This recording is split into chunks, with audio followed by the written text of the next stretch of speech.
lawama zimekuwa nyingi sana, wazazi wanalalamika sana, TV zinasema sana, magazeti yanaripoti sana, hata vyombo vya kimataifa vinaripoti sana. Watoto wa siku hizi wamebadilika, nidhamu imeshuka, shule zinatoa ripoti nyingi sana, wanafunzi wanafukuzwa na mambo ni mengi sana. Viongozi wanalalamikiwa na wao wanalalamika. Watu wazima wanalalamika, watoto wanalalamika, vijana wanalalamika, wazazi wanalalamika. Wanalalamikia nini? Wanasema maadili yameshuka. Maadili yameshuka. Huu mmomonyoko wa maadili tutasemaje sasa? Ni kitu gani, na je, imeanzia wapi mpaka kila mtu analalamika? Labda leo tuweze kujadili kuona mmomonyoko wa maadili ni kitu gani, tuweze kudadavua zaidi na pia tuone chanzo chake ni nini. Kwa majina anaitwa Emmanuel Feruzi. Nipo na wageni wetu hapa wakuweza kudadavua kwa undani juu ya mmomonyoko wa maadili au kushuka kwa maadili pamoja na chanzo chake. Tuweze kuwasikiliza kwa utambulisho kwa kifupi, tuwafahamu, alafu tutaingia kwenye mada yenyewe. Karibuni sana kwenye majadiliano ya mada yetu juu ya mmomonyoko wa maadili na vyanzo vya kushuka kwa maadili. Karibuni sana. Poleni sana na majukumu. Poleni sana.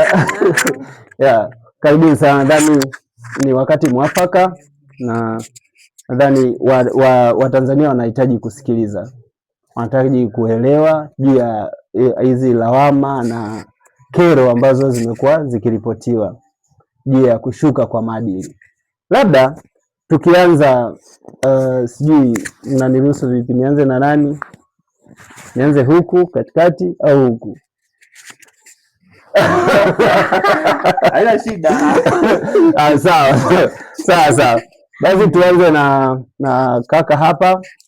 Unaweza ukajitambulisha afu uweze kusema huu kushuka kwa maadili, ufahamu wako ni kitu gani na inatokea wapi? Karibu. Asante. Kwa majina naitwa Alex Feruzi.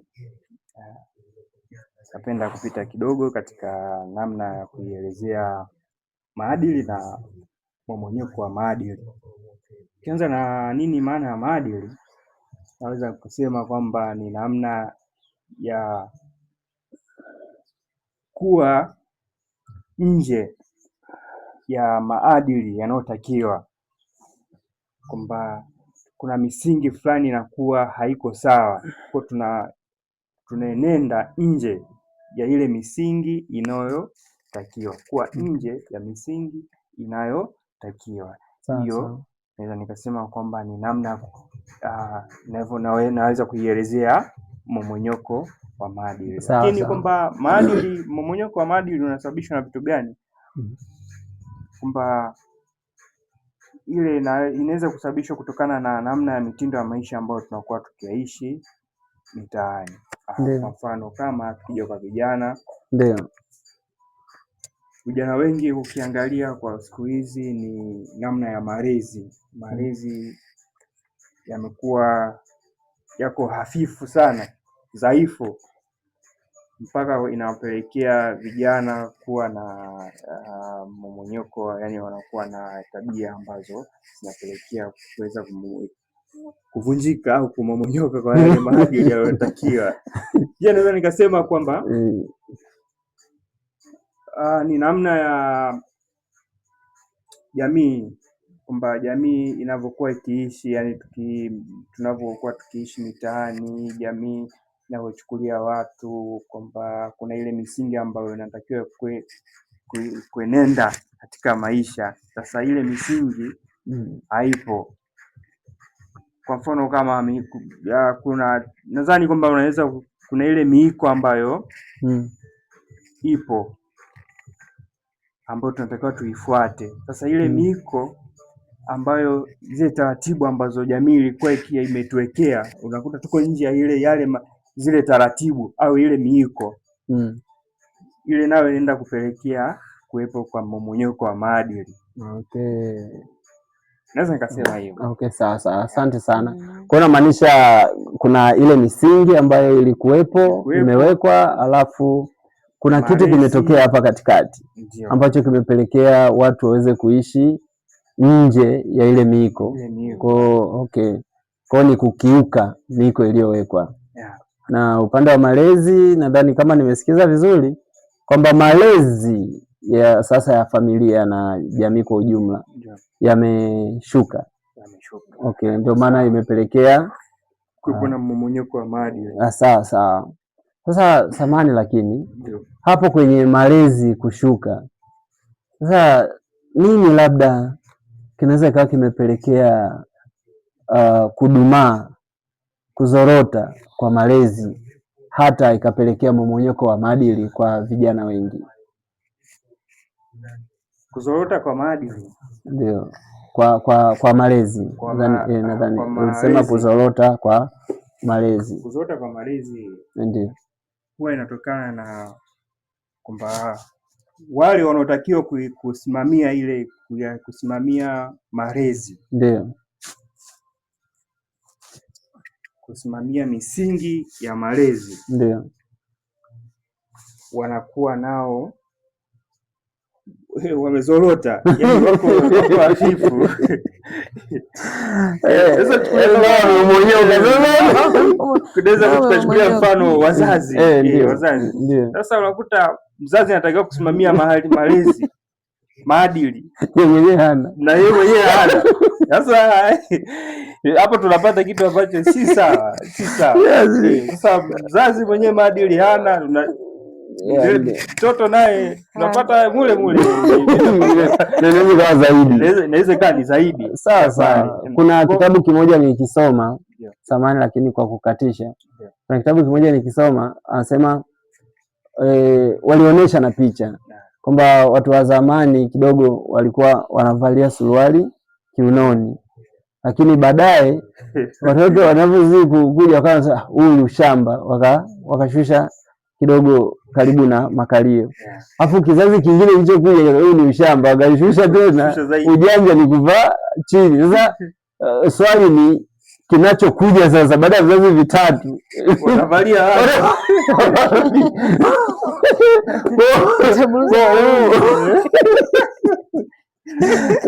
umenikumbusha ulivyotamka hivyo. Sasa kwa hiyo kikubwa ni hiyo kuzorota kwa malezi, misingi ya malezi na misingi ile ya kijamii, na hiyo ni kutokana pia na wasimamizi wa malezi hayo nao wamezorota. Okay. Sasa asante sana kaka Alex. Labda karibu mama, tuweze kutambua, naona leo umekuja na mtoto kabisa. Ndio, unaweza tutambulishie na kijana mwenyewe anayetarajia malezi. Karibu tuweze kujua maana. Asante. Ndio, mimi naitwa Clelia Mwarongo. Ndio. Mama Abiela, mama Gabriel, mama Janet. Ndio. Abiela mwenyewe ndo huyu hapa. Sawa.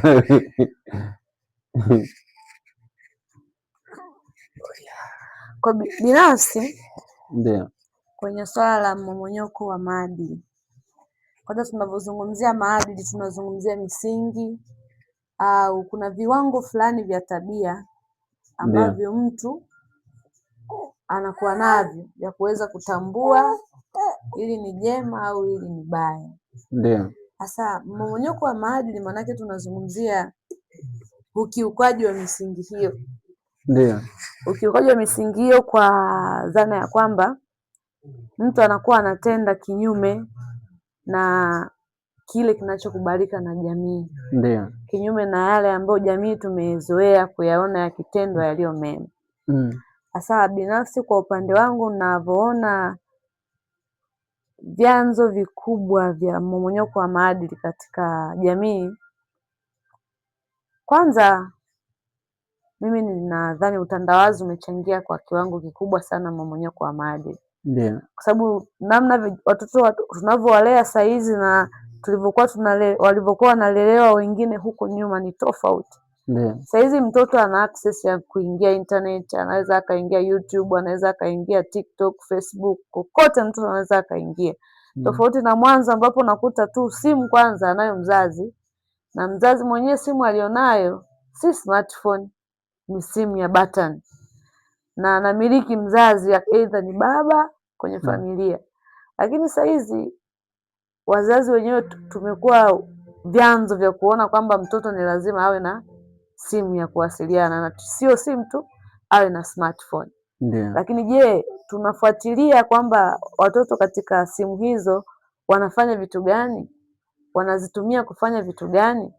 Kunakuta watoto vingi wanavipata kwenye mitandao ambavyo haviwajengi kimaadili, vinawafanya wao wanaenenda kinyume na maadili yetu ambayo tumeyazoea.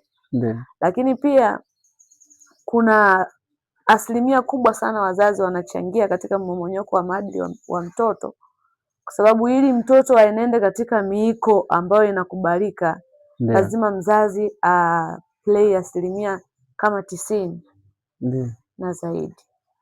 Lakini pia kuna marafiki, alafu kuna jamii. Kwa mzazi, marafiki na jamii, watu hawa wakifanya kazi kwa ushirika, mtoto huyu atakuwa na maadili mazuri. Hasa mzazi, cha kwanza hazingatii. Yaani wazazi siku hizi tunasema tuko busy sana. Yaani kiasi kwamba mzazi anakuwa busy sana na kazi, anakosa kabisa muda wa kuzungumza na mtoto, anakosa kabisa muda wa kumwambia mtoto hili lipo hivi, hili lipo hivi, ila anakuwa busy sana na kazi. Anakuwa busy sana na majukumu. Sawa, tunatambua kila mmoja yuko busy na majukumu, lakini je, wewe kama mzazi umechukua nafasi gani kuhakikisha mwanao anapata japo basi hata mawili matatu kutoka kwako ya kumuonya na kumkanya aenende katika njia ambayo ni sahihi? Lakini pia je, umefuatilia mtoto wako ni aina gani ya marafiki anakuwa nao? Ni aina gani ya marafiki anacheza nao? Ni aina gani ya marafiki anakuwa anazungumza nao? Anazungumza nao nini? Anacheza nao nini? Je, wewe kama mzazi umefuatilia hilo? Au ni vile kwamba mzazi utaamka asubuhi umeenda kazini, unarudi usiku mtoto kalala, Jumamosi sawa ni weekend, ndio haujazingatia mtoto kacheza wapi, kacheza na nani? Kwa hiyo vitu kama hivyo vinachangia sana maadili kumomonyoka. Lakini pia swala la jamii inayotuzunguka pia inachangia kikubwa sana katika mmomonyoko wa maadili. Kwa ndio maana nasema hivi vitu vitatu: jamii, mzazi pamoja na marafiki. Hawa wakifanya kazi kwa ushirika watasaidia sana kupunguza mmomonyoko huu wa maadili. Mzazi nyumbani ukimkanya mtoto kwamba kuiba ni dhambi, akutana na marafiki ambao wanamsapoti kwamba kuiba ni dhambi, si kitu kizuri. Lakini pia akakutana na jamii inayomzunguka ambayo inamkanya kwamba wewe mtoto usiibe, usifanye hivi, mtoto huyu tutamtengeneza katika maadili ambayo ni mazuri. Sasa shida inakuja pale ambapo mzazi nyumbani haujamkanya mtoto, jamii nayo saizi kila mtu anasema bwana, kila mtu atajua na mtoto wake. Na kibaya zaidi inaweza kwa jamii iliyopo saizi, ukasimama ukamkanya mtoto wa mtu au hata ukamwadhibu kwa kumuona mtoto yule anafanya kitu kibaya, mzazi anapanda juu. Kwa nini umenipigia mwanangu? Kwa nini umefanya hiki? Kwa nini umefanya kile? Kwa hiyo mtu anakuwa anarudi nyuma, tofauti na mwanzo ambapo tulikuwa tunalelewa kwa ushirika, mtoto ni wa jamii. Kwa popote utakapofanya kosa utaadhibiwa na yeyote ambaye ni mkubwa wako. Lakini hiki kitu kwa ulimwengu wa saizi kinakosekana. Kila mtu amekuwa ameacha familia ya huyu iende kivyake na ya huyu iende kivyake. Zaidi tumekuwa tunanyosheana vidole. Watoto wake hajawalea vizuri, watoto wake wana tabia mbaya, watoto wake wanaiba, watoto wake ni malaya. Je, wewe kama mzazi umeona mtoto wa mwenzio ni malaya, umechangia vipi, umesaidia vipi katika kumnyosha aende katika maadili yanayopendeza na yanayotakiwa? Kwa mimi naona hivyo vitu vitatu vikikaa vizuri, vikifanya kazi kwa ushirika, hawa watu, mzazi, marafiki pamoja na jamii, basi tunaweza tukapata kizazi ambacho kimejengeka vizuri sana kimaadili. Sawa. Ndio. Asante sana kwa udadavuzi wako. si nadhani niko sahihi, udadavuzi. Mwenge tumepata mambo mengi sana. Ndio. Lakini kwenye swala la simu nadhani pale umeongea vizuri sana. Na inavyoonekana kadiri kama nimekusikia vizuri kwamba simu imekuwa pia ni chanzo kikuu cha kuwapa taarifa ambazo zinawapotosha. Ndio. Na ndio maana wanapata maadili yasiyofaa kwenye jamii za kwao wanazoishi. Ndio.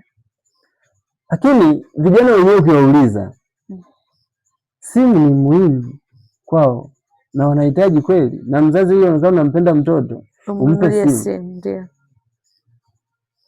Sasa sijui hapo unaonaje, ni kuwa na simu ni shida